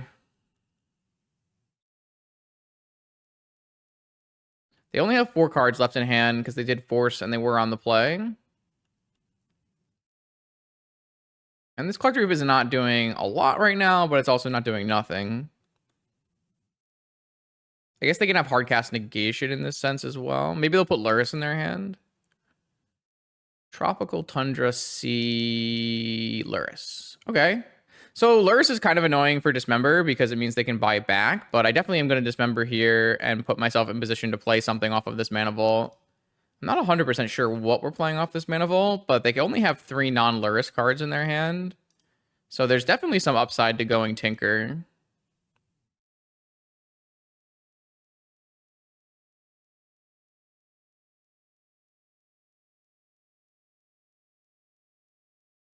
Can we go Mentor Tinker?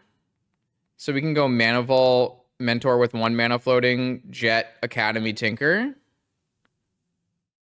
Kind of like that idea the most. Obviously, we lose our land drop for Citadel, but I think that's pretty reasonable because I don't know if my opponent's gonna be able to beat a mentor either. I'm not really sure if my opponent beats resolve spells with their fair Lurrus deck. Oh, I guess I don't need to top that. Oh wait, do I have multiple blue mana? I do need to do that.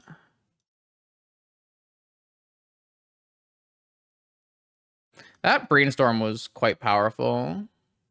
I am just gonna get a Citadel. Okay, not exactly the best Citadel.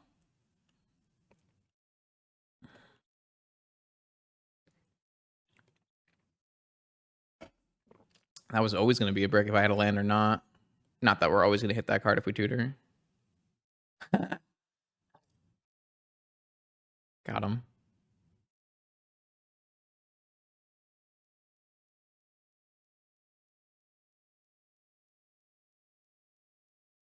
Brutal. It's a savage top card.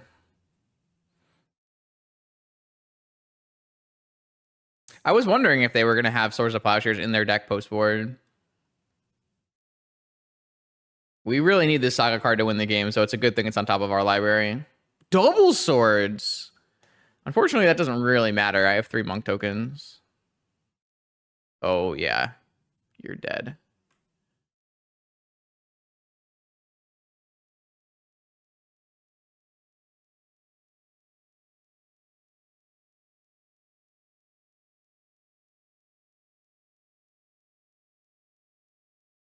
I know. I think not playing Yogwill in your, like, decks.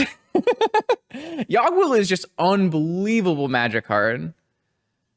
I can't imagine playing Delve spells over Yogwill or just, like, not playing Yogwill. I think it's just a huge mistake. Decks that play Black Mana and Black Lotus.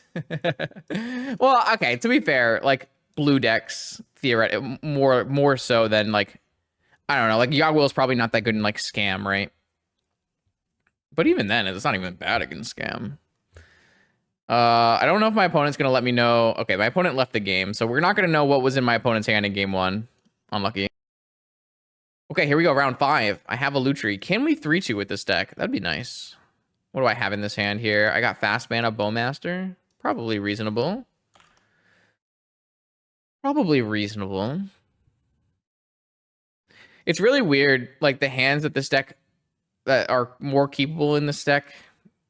I don't know. Like, I can't, like, try to find force or something like that because I just don't have the ability to do that.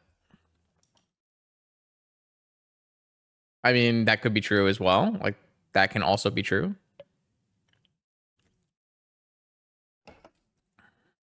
I don't really find Lutri to be very compelling, to be honest. At least in a 60 card format. What is going on? Why did my opponent keep 6 card Wasteland Go? What does that mean? Does that mean they're on mono white and kept a weak hand? Does that mean they knew I had Urza's Saga in my deck?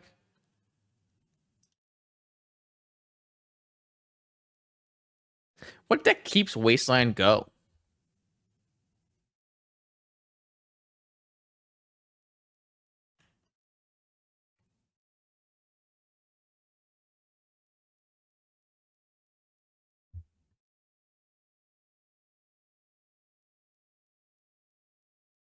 Okay, so a bad mono white hand. A bad mono white hand is probably beating us here, so that's a problem.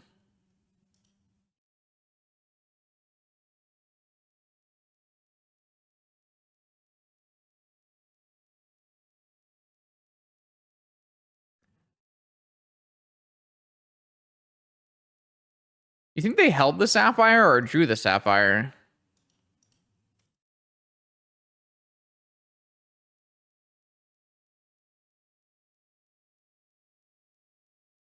Like, if they drew the Sapphire and didn't have a Thalia... think I can... I'm not even sure we're going to be able to bait a Wasteland to try to protect our Saga, right?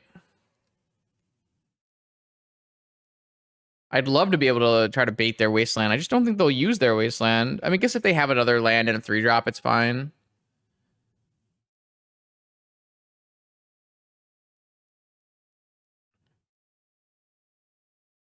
Should I put the Lutri in my hand?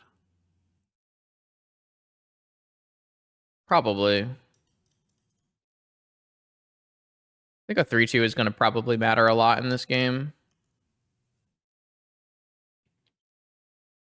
Bowmaster is weird because Bowmaster is a vintage playable card, right? Bowmaster has the power level to be a reasonable card to include in your vintage decks. But it doesn't feel like it's a extremely strong card, if that makes sense. Like, it's a card you can play, but I'm not sure it's a card you're super happy about playing. Do people have different evaluations of Bowmaster than me? Like, most of the time, Bowmaster is like worse in your deck with than Hold Reacher, right?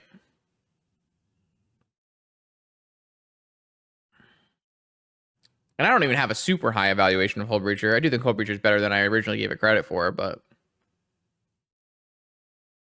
Right, like, the impact of Bowmaster isn't incredibly high. My opponent immediately played a 2-1 after I played my Bowmaster. Rest in peace. The good news is they can't activate its ability. Perfect. I guess I'm glad I didn't play my Urza Saga and get it killed by Lauren, so... My opponent didn't play a land that turn, which makes me kind of want to play the Urza Saga, so they're forced to use their Wasteland. I don't know if that makes a lot of sense, but it does in my mind. Is there any value in trying to attack here?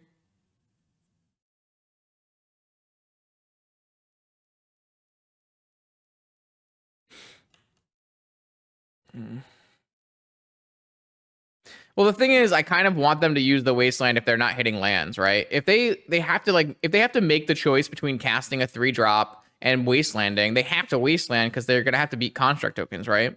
So if they miss on a land on this turn and they can't cast a 3-drop afterward, it's actually a really big win for us if this Saga gets Wastelanded, right? That's how it feels to me.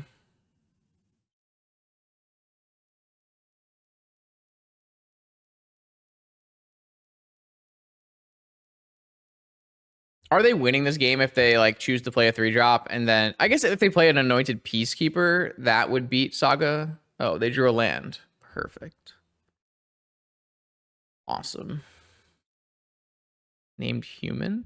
So it is a Peacekeeper too? Watch them Peacekeeper my Saga and Wasteland my Sea.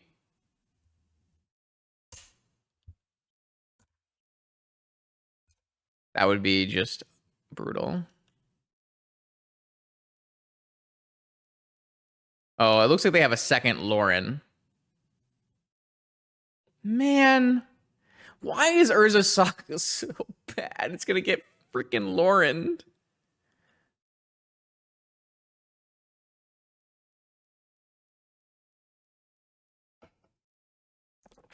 Yeah.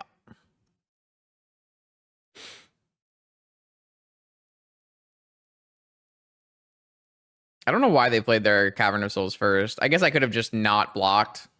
I don't know, it doesn't matter. Should I just play this Lutri out? Probably.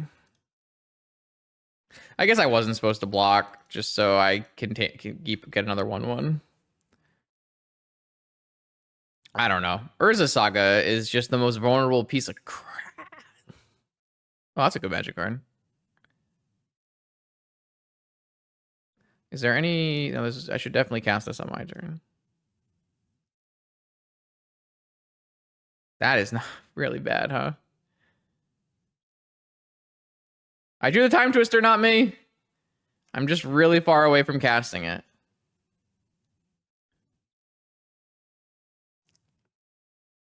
I should not have blocked. I don't know why I blocked. Just autopilot mode, I guess. Pretty bad block, though.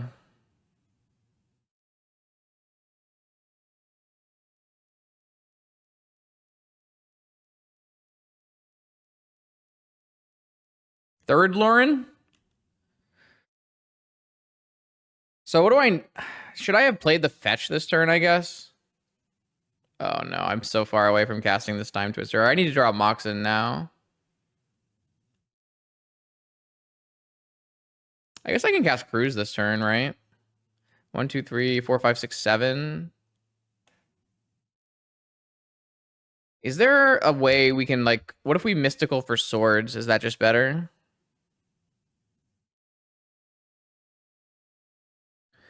If we mystical for swords... The problem with, like, casting Cruise is I'm not actually being able to cast a Mox this turn, right, though? So I'm not actually accelerating myself to casting this Time Twister.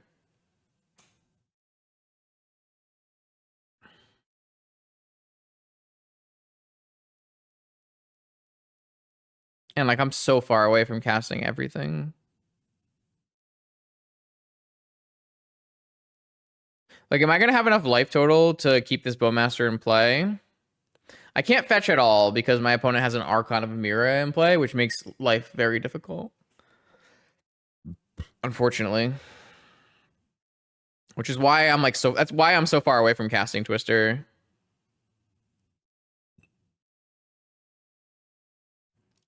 I think I'm gonna mystical for a swords. I guess theoretically if they have another wasteland off the top, it's really bad for me, but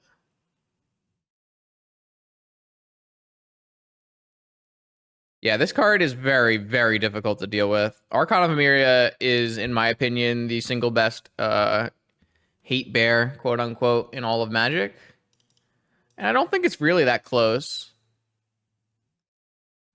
Yeah, if I'm 3 turns away from casting Twister, though, not me, like, don't I need to remove one of their attackers? Like, if we're just trying to cruise, then we're gonna die before we're able to cast Twister. I'm not even sure casting Twister... Oh, no. They drew another Wasteland off the top. Well, now I can't even mystical for swords, right? We just can't win.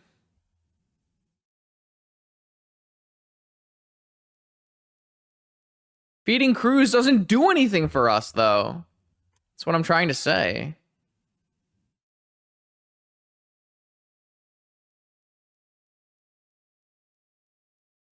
I just think we're super dead here, right?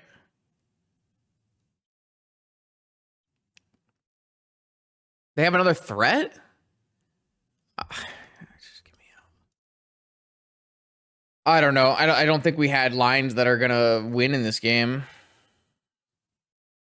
I don't know. I don't know what we could have done.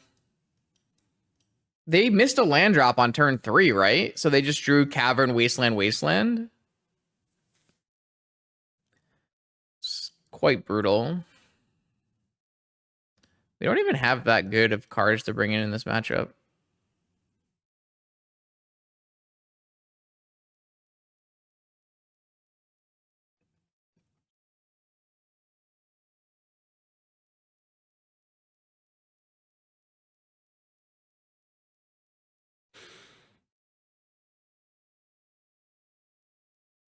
We have like no good cards to keep in our deck here.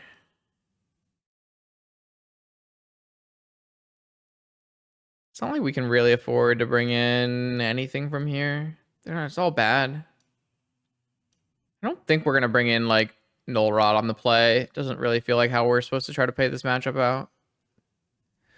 Yeah, Archon of Emeria is a hell of a card for Vintage. Obviously, it gets worse in weaker formats that get to play, you know, basic lands and removal and stuff, but Vintage is very much a format about fetches, about no removal, about casting multiple spells in a turn, about using broken lands the first turn they come into play. Archon of Emeria is just the absolute perfect hate card for Vintage. It's really, really amazing. Can't speak highly enough about that card. Unfortunately, it makes decks that I'm not interested in playing, but... So this hand is unreasonably good, I believe. It casts turn 1 Tinker. Mox Opal right there. Classic, not me. Mox Opal is an unplayable card. Ding, ding, ding. I guess it might actually be worse to Tinker here than to play Lavinia, though. Oh, my opponent played Chalice, or Chancellor. That actually just stops us, right? No. It does. It actually just stops us cold. Wow. Our opponent revealed a Chancellor of the Annex, which means we have to pay 1 for our first spell or it gets countered, which completely stops us cold. So I think we have to just go Saga, pay for Crypt, and then play Needle on Wasteland. I can't bait with the Opal and make any reasonable play. Oh, I guess I could go Mana Crypt Tundra. I don't know. Yeah, it's probably better. I was really thinking that my best play here was actually Mana Crypt, Needle, Tundra, Opal, Lavinia, because then my opponent can't do anything on turn 1, and then I can untap and Tinker on turn 2 with a land drop. Because we're just we're making like our Tinker is not as good if we're using land drop for it. But I think it's the correct play now that they've Chancellored us, so.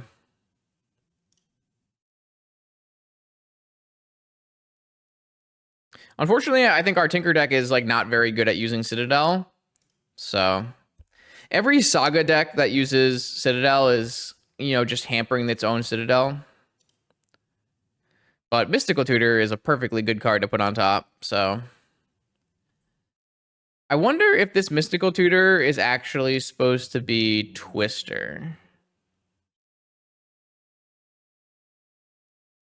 Because it can be Time Walk.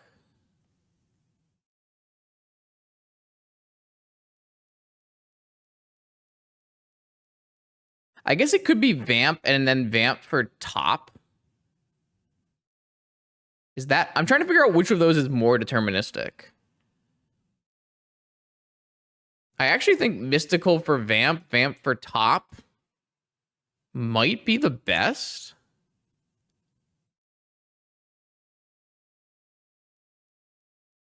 I don't know, though.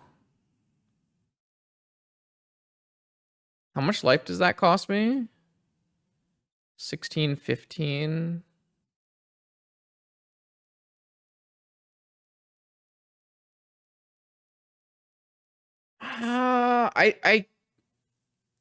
Is Walk even better than just Twister, though? No, definitely not Ancestral. We can do much better things because we're mysticaling to the top of our library with an active Bolas's Citadel, which means we get to cast it for a life cost instead of mana cost. So the things I'm considering are Mystical for a Time Walk, which is going to give us 2 turns to do things.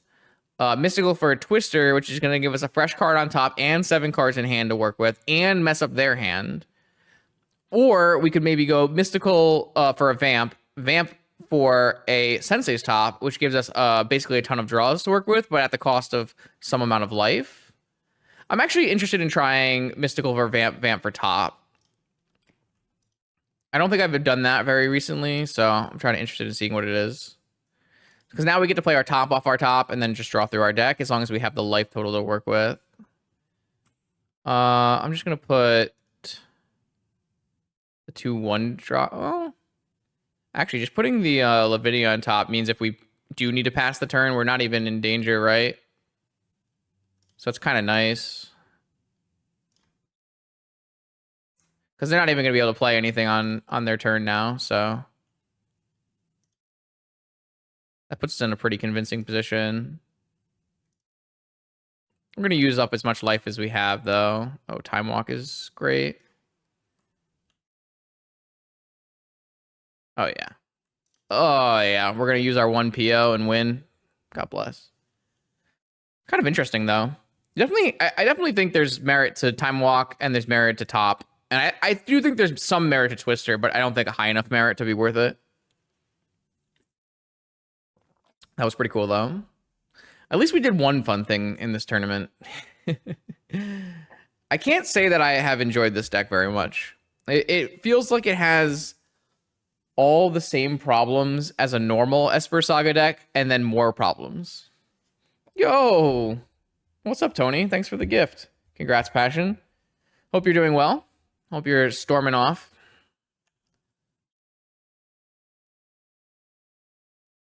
Yeah, Vamp Mentor is a little too weak, which is kind of a crazy thing to think about, right? It's Esper Saga without forces, and then like a bunch of like very medium cards, right? Like you are like playing cards you wouldn't normally play. Like you wouldn't play the main deck Opposition Agent, or the Mindbreak Trap, or the Shieldred, or the Karn, or the Ritual, or the Chrome Mox, or the Opal. Like there's just so many bad cards in this list. No worries. Sometimes I don't follow channels that I like just because I like to keep my sidebar small. I don't know. It doesn't make a lot of sense. But I always feel bad when I like have to follow a channel that I should have already been following. Should have already been following. So this hand is just like super bad against mono white, right? There's just nothing compelling about keeping this hand. So it's mulligan. Good God, this deck is so bad. I guess we mulligan and try to find something better. I don't even think like fetch land swords is good enough. Feels like it's going to be not good enough a large amount of the time. Okay, this hand is actually quite good. Karn is too late and uncastable. I'd like to cut Karn on the draw in this matchup typically. This is an interesting one. I think we just get rid of this probe. I think the blands are more important, and I'm usually not a huge fan. I actually like to cut probe in this matchup a lot as well. You kind of cut probe for a lot of the same reasons you would cut probe against workshops. Planes Go? You love to see it. Planes Go is the best thing you can experience on the other side of the table from an on-the-play workshop player. Or sorry, mono white player. I'm just going to fetch the basic island so that we don't get wastelanded, and then I'm going to cast the Pearl for 1 and then hold up swords. This obviously loses out on some amount of value of not being able to brainstorm with a fetch. But I think it's important to deploy my mana before they play something like a Thalia or an Archon or, you know, something like that. I feel very lucky that my Moxen is a Pearl here. Looks like it'll be a Thalia, so I won't even be able to play swords on this turn, but that's not a huge deal either.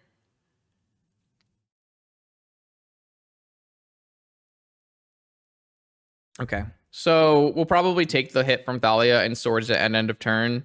The reason is we don't want... Oh, God, Chrome Mox. The reason is we don't want to have them play a second Thalia. So playing it during attackers is not great. We just take the 2 life as a bit of a tempo play. I don't really want to see that either. If they play a Seasoned Dungeoneer, we are just so far behind.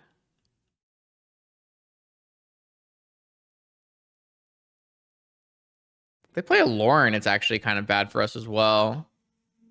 They have an Archon. That's another reason not to Swords Thalia. Archon is definitely worse for us than Thalia. Wait, no? Yes? Maybe? Okay. Archon, yeah?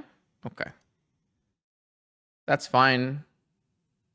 Unfortunately, it means we don't get the double spell here, but I'm definitely interested in swordsing Archon over Thalia. We're pretty far from Dig Through Time. Another card I like to cut in this matchup because it's just too slow. But we just don't have enough cards to bring in because our sideboard is very wishy-washy. I think we're going to just cast Brainstorm and hope to hit a fetch land. Get rid of this Chrome Mox. Oh, no. What a nightmare.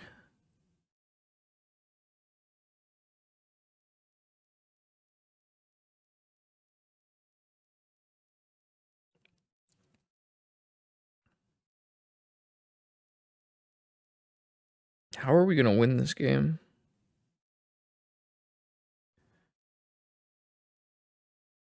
We're going to have to play Chrome Mox now. For sure.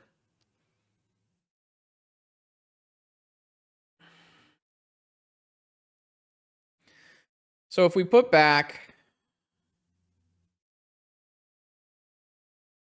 I think we want to put the Sphinx under the Chrome Mox in case we get wastelanded off black. So I guess I'll put back PO Dig, or maybe in the PO dig. No.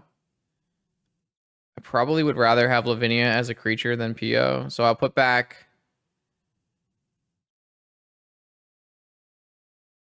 dig Lavinia.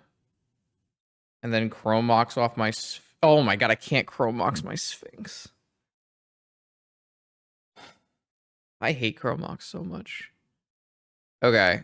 I will put back... I mean, I'm never going to be able to not draw the Sphinx. So I'm going to always have to draw it. So I am going to put back PO Dig and Chrome Mox this Lavinia. Chrome Moxing the Lavinia sounds worse than Chrome Moxing like the PO. So let's put back dig Lavinia. Well, I should put back the other order because I can't cast this dig. So dig Lavinia, Chrome Mox this PO. Man. And I actually want to just... I hope they play like another Archon and we can force it. That would be ideal. Because we need to put cards in our yard. If they play a human off of this cavern here, we might even force it anyways.